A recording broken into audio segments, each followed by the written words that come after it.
बार की बात है, देवी सत्यभामा भगवान श्री कृष्ण के पास आती है और उनसे पूछने लगती है, हे स्वामी, आप नित्य तुलसी को जल देते हैं और देवी रुक्मणी नित्य तुलसी के पास दीपक जलाती है।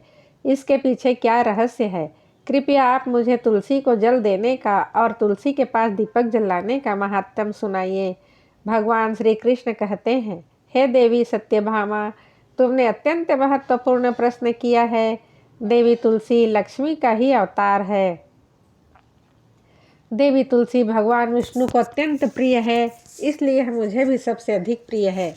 मासों में कार्तिक और वनस्पतियों में मुझे तुलसी प्रिय है। जो भी मनुष्य तुलसी को जल देता है, उस पर मेरी कृपा सदैव बनी रहती है। जो भी मुझे तुलसी पत्र डालकर भोग चढ़ाता है, मैं उसे प्रेम से स्वीकार करता हूँ। तुलसी पत्र के बिना मैं किसी भी प्रकार का भोग स्वीकार नहीं करता हूँ। हे देवी, अब मैं तुम्हें तुलसी को जल देने का और तुलसी के पास दीपक जलाने का महात्म्य सुनाता हूँ, इसलिए तुम इस कथा को ध्यान से सुनो। जो भी स्त्री इस कथा को ध्यान से पूरा सुनती है, वह सदा सुहागिन रहती है। उसके घर में सुख समृद्धि आती है और दरिद्रता का नाश होता है। देवी सत्यभामा कहते हैं, स्वामी, मैं इस कथा को ध्यान से पूरा सुनूंगी। कृपया आप मुझसे वह कथा कहिए। तब भगवान श्री कृष्ण देवी सत्यभामा को वह कथा सुनाने लगते हैं। भगवान श्री कृष्ण कहते हैं, हे देवी भगवान श्री कृष्ण कहते हैं, हे देवी, पूर्व काल की बात है। मध्य देश में श्याम शर्मा नाम का एक वैश्य अपनी पत्नी के साथ रहा करता था। वैश्य के पास किसी चीज की कोई कमी नहीं थी। ईश्वर की कृपा से उसके पास सब प्रकार के सुख ऐश्वर्य थे, किंतु उस वैश्य की कोई संतान नहीं थी, जिस कारण से वह सदैव ही दुखी रहा करता था। उस वैश्य ने संतान प्राप्ति के लिए कई उपाय किए। उसने दान धर्म किए, अनेक प्रकार के वैद्य भी बुलवाए, नाना प्रकार के उपचार भी किए, किंतु फिर भी उसे कोई संतान नहीं हो रही थी। फिर एक दिन वह वैश्य महामुनि वशिष्ठ जी से मिलने के लिए उनके आश्रम पर जाता है। मुनि वशिष्ठ श्याम शर्मा का स्वागत करते हैं और कुशल मंगल पूछते हैं।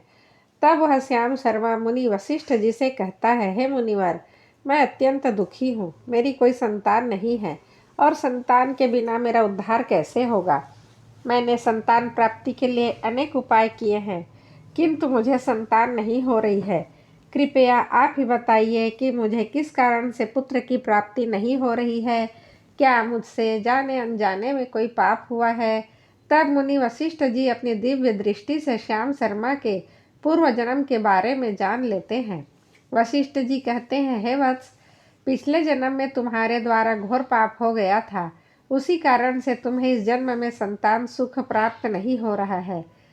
श्याम शर्मा कहता है, हे मुनिवर, कृपया मुझे बताइए, पिछले जन्म में मुझसे कौन सा पाप हुआ था और उस पाप से मुक्त होने के लिए मुझे कौन सा उपाय करना चाहिए। वशिष्ठ जी कहते हैं, हे वत्स, पिछले जन्म में तुमने जो अपराध किया था उसके विषय में सुनो। पिछले जन्म में तुम एक अहंकारी वैश्य थे। तुम्हारा जन्म धनवान कुटुंब में हुआ था। तुमने पिछले जन्म में एक गाय को अत्यंत दुख दिया था। एक दिन एक गाय भूख और प्यास से व्याकुल होकर तुम्हारे द्वार पर आई थी, किंतु तुमने उस गाय को न रोटी खिलाई, न चारा खिलाया और न ही उसे जलपान कराया। तुमने बड़ी ही निर्दयता से उस गाय को अपमानित करके घर से निकाल दिया। उस गाय ने अभी अभी बछड़े को जन्म दिया था और वह भूख से व्याकुल होने के कारण गाय वहीं पर मूर्छित होकर गिर पड़ी और उस दिन वह बछड़े को दूध नहीं पिला पाई। इसलिए उसी ने तुम्हें श्राप दिया था। उसी गाय के श्राप के कारण तुम्हारी ऐसी दुर्दशा हुई है। उस गाय के श्राप के कारण तुम्हें इस जन्म में संतान नहीं हो रही है। वशिष्ठ जी की बात सुनकर उस श्याम शर्मा को बड़ा दुख हुआ और वह स्वयं को कोसते हुए कहने लगा, हाय, यह मैंने क्या किया। एक बेचारी दुखी गौ माता की सेवा नहीं की। मैंने बहुत बड़ा अपराध किया है और उसी का दंड मुझे भोगना पड़ रहा है। श्याम शर्मा जी से कहता है, मुनिवर, मुझसे बहुत बड़ा अपराध हुआ है। अब मैं इस पाप का प्रायश्चित कैसे करूं? कृपया आप ही मुझे मार्गदर्शन कीजिए। मैंने जो पाप किया है उससे मुक्ति का कोई तो उपाय अवश्य होगा। मैं अपना सब कुछ देकर उस पाप का प्रायश्चित करूंगा। कृपया आप ही कोई उपाय बताइए। मुझे संतान प्राप्ति कैसे हो सकती है, क्योंकि शास्त्र कहते हैं पुत्र के बिना मनुष्य का उद्धार नहीं हो सकता है। तब मुनि वशिष्ठ कहते हैं, हे वत्स, इस पाप का एक ही उपाय है, तुम पुत्र प्राप्ति के लिए पुत्र यज्ञ करो। इसी यज्ञ के फल स्वरूप तुम्हें संतान की प्राप्ति होगी।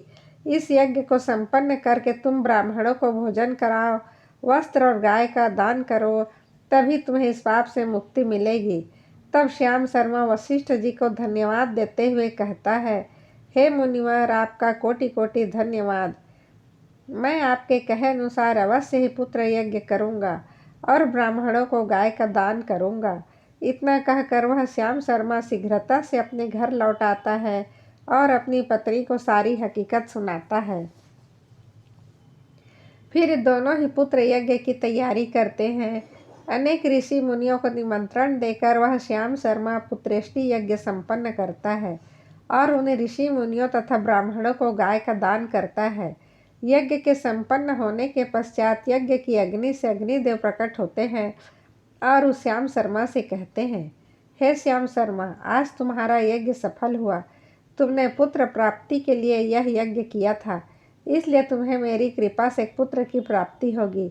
किंतु तुम्हारे पुत्र की आयु केवल 18 वर्ष की होगी और 18 वर्ष समाप्त हो जाने के पश्चात तुम्हारे पुत्र की मृत्यु हो जाएगी। इतना कहकर अग्निदेव अंतर्ध्यान हो जाते हैं। पुत्र यज्ञ करके और अग्निदेव से पुत्र का वरदान प्राप्त करके वह श्याम शर्मा बहुत प्रसन्न तो हुआ, किंतु उसे बड़ा दुख भी हुआ। श्याम शर्मा ने सोचा, पुत्र न होने से अच्छा है कम आयु वाला पुत्र ही ठीक है। फिर वह पहले की तरह अपने कार्य में लगा रहा। कुछ दिनों के पश्चात उसकी पत्नी ने गर्भ धारण किया। श्याम शर्मा ने पुत्र के जन्म से पूर्व किए जाने वाले सभी संस्कार किए और फिर उसे एक अत्यंत सुंदर पुत्र की प्राप्ति हुई। वह बालक बड़ा ही तेजस्वी दिखाई पड़ रहा था। श्याम शर्मा ने पुत्र के जन्म के बाद किए जाने वाले सभी संस्कार किए और पुत्र को गुरुकुल में शिक्षा प्रदान की। श्याम शर्मा का पुत्र जैसे जैसे बड़ा होने लगा, श्याम शर्मा को बहुत अधिक चिंता सताने लगी। जब उसका पुत्र 16 वर्ष का हुआ तो श्याम शर्मा की पत्नी ने उससे कहा, हे नाथ, अब हमें अपने पुत्र का विवाह कर देना चाहिए। हमारा पुत्र अब विवाह योग्य हो गया है। श्याम शर्मा ने कहा, हे प्रिय, विधि के विधान के अनुसार हमारे पुत्र की आयु केवल 18 वर्ष की ही है। 18 वर्ष के पश्चात हमारे पुत्र की मृत्यु हो जाएगी, इसलिए हमें इसका विवाह करके किसी कन्या के जीवन को बर्बाद नहीं करना चाहिए। वह तो 2 वर्षों के बाद विधवा हो जाएगी, फिर उसे जीवन में अनेक कष्ट सहने पड़ेंगे। लेकिन श्याम शर्मा की पत्नी नहीं मानी। वह अपने पुत्र का विवाह होता देखना चाहती थी। श्याम शर्मा की पत्नी कहती है, हे नाथ, कुछ भी हो, मैं अपने पुत्र को अविवाहित मरते हुए देख नहीं सकती। हमारे पास किस चीज़ की कमी है? हमारी पुत्र वधू इस संपत्ति को प्राप्त करके सुखी जीवन जी सकती है।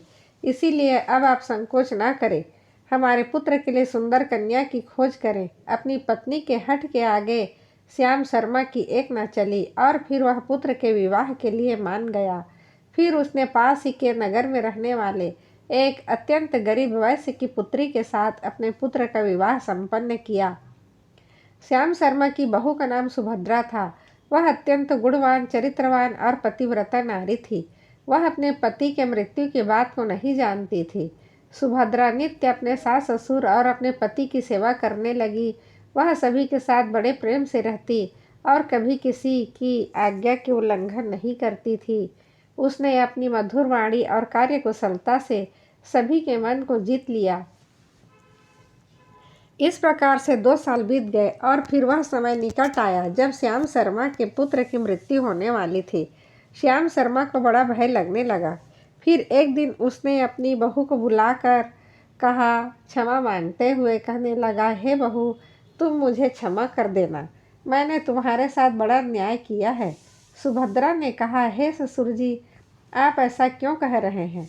आप मुझे क्षमा मांगकर लज्जित ना कीजिए। मैं आपसे छोटी हूँ, आपकी पुत्री के समान हूँ। कृपया आप संकोच ना करते हुए आपके मन में जो भी बात है वह कहिए। मैं आपकी आज्ञा का पालन अवश्य करूँगी। फिर श्याम शर्मा कहने लगा, हमें पुत्र की प्राप्ति हेतु पुत्र यज्ञ करने के बाद हुई थी और अग्नि देव ने हमें यह कहते हुए पुत्र प्राप्ति का आशीर्वाद दिया था कि हमारे पुत्र की आयु केवल 18 वर्ष की होगी। 18 वर्ष के बाद हमारे पुत्र की मृत्यु हो जाएगी। अपने ससुर की बात सुनकर सुभद्रा ने कहा, हे ससुर जी, बस इतनी सी बात, आप चिंता न कीजिए। मैं आपको वचन देती हूँ कि आपके पुत्र वधू यानी मैं कभी विधवा नहीं होंगी। आपके पुत्र के प्राणों की रक्षा मैं करूँगी। आप बस मुझे एक दीपक जल का घड़ा और एक गाय लाकर दीजिए। मेरे पति के प्राणों की रक्षा इन्हीं से होगी। सुभद्रा की बात सुनकर श्याम शर्मा को बड़ा आनंद हुआ और वह कहने लगा, हे बहू, जैसी तुम्हारी इच्छा, मैं तुम्हें वह सब चीज़ें ला कर देता हूँ। इतना कहकर श्याम शर्मा ने अपनी बहू को वह तीनों चीज़ें ला कर दी। फिर जब वह दिन निकट आ गया जिस दिन सुभद्रा के पति की मृत्यु होने वाली थी, उस दिन सुभद्रा ने सुबह उठते ही तुलसी को जल चढ़ाया और उसे प्रणाम करते हुए तुलसी के पौधे पर एक चुनरी बांध दी और तुलसी माता से प्रार्थना की, हे तुलसी माँ, मैं आपको चुनरी चढ़ा रही हूँ। कृपया अब तुम हो मेरे सुहाग की रक्षा करना। फिर सुबह के समय यमराज का एक दूत श्याम शर्मा के पुत्र के प्राण लेने के लिए उसके घर पर आ गया।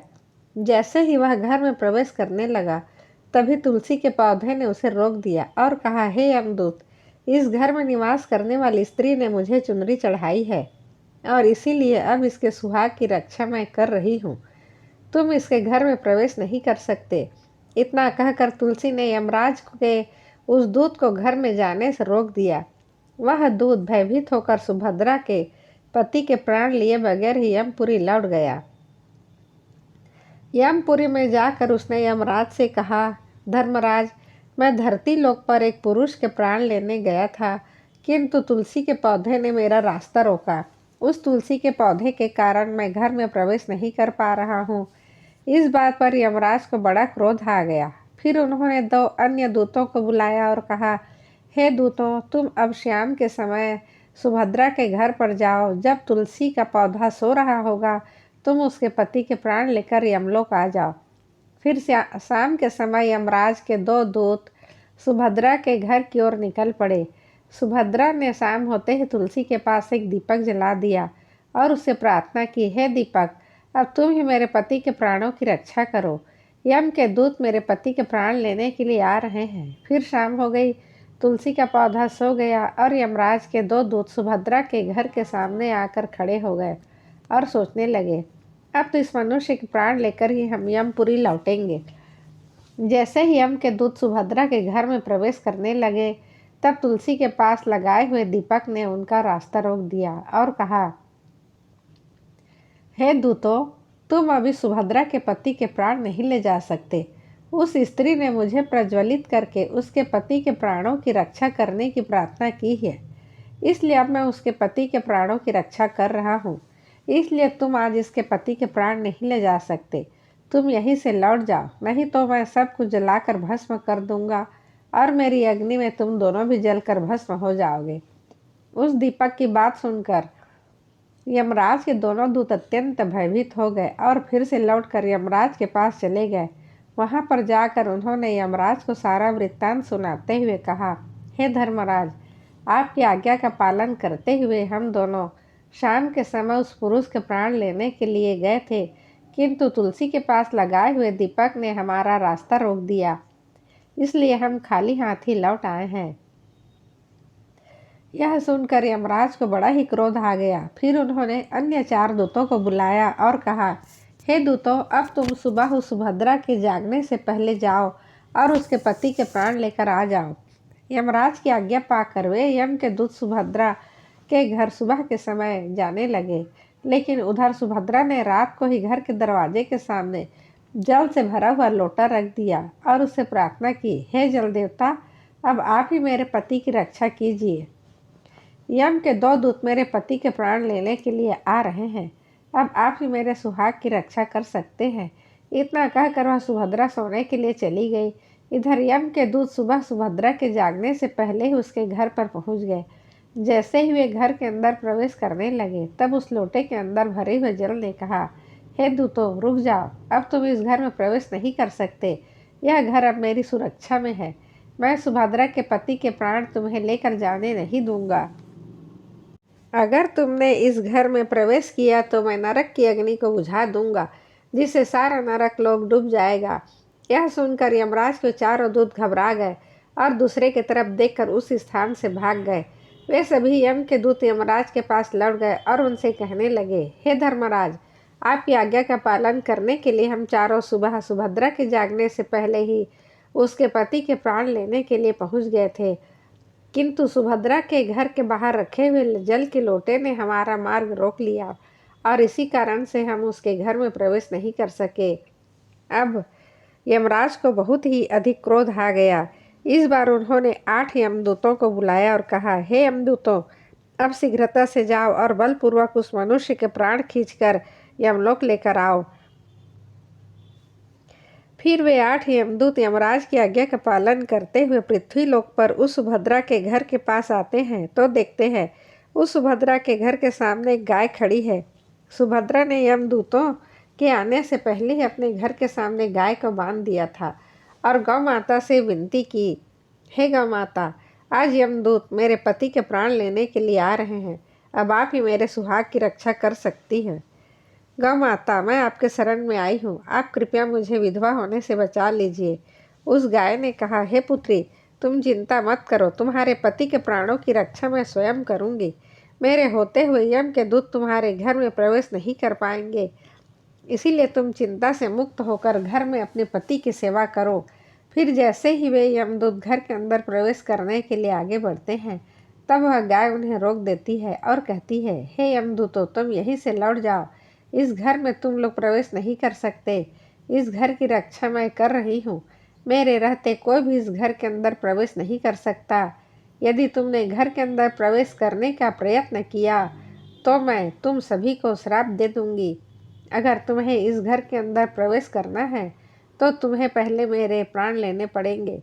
तुम सभी को गौ हत्या का पाप लगेगा, जिसका कोई प्रायश्चित नहीं है। वहाँ पर सभी उपस्थित यमदूत गाय के द्वारा श्राप देने की बात सुनकर भयभीत हो गए थे। वे जानते थे गाय के द्वारा दिए गए श्राप से कोई मुक्त नहीं हो सकता और गौ हत्या तो संसार का सबसे जघन्य अपराध और महापाप है, जिसका कोई प्रायश्चित भी नहीं है। इसीलिए वे सभी वहाँ से लौटकर यमराज के पास चले गए। यमपुरी जाकर उन यमदूतों ने यमराज को सारा वृत्तांत सुनाते हुए कहा, हे धर्मराज, उस सुभद्रा के पति के प्राणों की रक्षा एक गाय कर रही है। उस गाय ने हमें श्राप देने की बात कही है, इसलिए हम सभी भयभीत होकर वापस लौट आए हैं। हम में गाय को सामना करने की शक्ति नहीं है। उन यमदूतों की बात सुनकर यमराज आग बबूला हो गए और स्वयं भैंसे पर सवार होकर पृथ्वी लोक की ओर निकल पड़े। यमराज अपने भैंसे पर सवार होकर उस सुभद्रा के घर के पास चले आते हैं। यमराज को अपने घर के सामने खड़ा हुआ देखकर सुभद्रा भयभीत हो जाती है और जल्दी से आकर यमराज के चरण स्पर्श करके उन्हें नमस्कार करती है और इनकी स्तुति करने लगती है। सूर्य तनय यमराज, आप तो तीनों लोकों के प्राणियों पर कृपा करने वाले महान देवता हैं। इस संसार के समस्त प्राणियों के पाप और पुण्य का लेखा जोखा आप अपने पास रखते हैं। हे न्याय के देव धर्मराज, मैं सत्य धर्म का पालन करने वाली पतिव्रता स्त्री हूँ। मैं आपको बारंबार नमस्कार करती हूँ, कृपया मुझे आशीर्वाद दीजिए। सुभद्रा के द्वारा की गई स्तुति से यमराज अत्यंत प्रसन्न होते हैं और उसे अनजाने में ही सदा सुहागिन रहो ऐसा कहकर आशीर्वाद देते हैं। फिर जब यमराज सुभद्रा के पति के प्राण ले जाने के लिए आगे बढ़ते हैं तो सुभद्रा कहती है, हे धर्मराज, आपने अभी मुझे सदा सुहागिन रहने का आशीर्वाद दिया और अब आप मेरे पति के प्राण लेने जा रहे हैं। इससे तो आपका आशीर्वाद झूठा साबित हो जाएगा। यह सुनकर धर्मराज रुक जाते हैं और सुभद्रा की ओर देखकर मुस्कुराने लगते हैं। सुभद्रा के निर्मल हृदय और अपने पति के प्रति समर्पण भाव को देखकर यमराज अत्यंत प्रसन्न होते हैं। सुभद्रा की ओर देखकर यमराज कहते हैं, हे पुत्री, आज तुमने साक्षात मृत्यु को ही पराजित किया है। मैं तुम्हारे पतिव्रता धर्म से अत्यंत प्रसन्न हूँ। अब मैं तुम्हें पति के प्राण बख्श देता हूँ। तुम्हारी जो भी मनोकामना है वह मुझसे मांग लो। तब सुभद्रा ने कहा, हे धर्मराज, मैं अपने पति के लिए 100 वर्ष की आयु मांगती हूँ। मेरे पति मेरे लिए ही परमेश्वर हैं। मैं अपने पति को छोड़कर जीवित नहीं रह सकती, इसलिए आप मुझे यही वरदान दीजिए। तब यमराज प्रसन्न होकर कहते हैं, तथास्तु।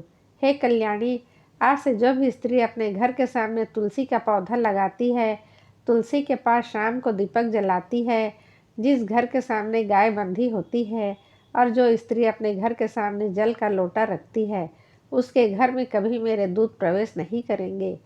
इतना कहकर यमराज उस स्थान से अंतर ध्यान हो जाते हैं। भगवान श्री कृष्ण कहते हैं, हे देवी, इस प्रकार से सुभद्रा ने अपने पतिव्रता धर्म का पालन करके उसकी मृत्यु को टाल दिया था। इसीलिए जो भी स्त्री अपने घर के सामने तुलसी का पौधा लगाती है, रोज शाम को तुलसी के पास दीपक जलाती है, उसके घर में मृत्यु प्रवेश नहीं करती। जिस घर के सामने गाय बंधी होती है, उस घर में कभी दुख दरिद्रता नहीं आती। जो स्त्री अपने घर के सामने जल से भरा हुआ लोटा रखती है, उसके घर में कभी शोक नहीं होता है। तो दोस्तों, इस प्रकार भगवान श्री कृष्ण ने देवी सत्यभामा को तुलसी के पास दीपक जलाने का महत्व सुनाया है। आपको यह कथा कैसी लगी? कृपया वीडियो को लाइक करें और सब्सक्राइब करें। जय श्री कृष्ण अवश्य लिखें।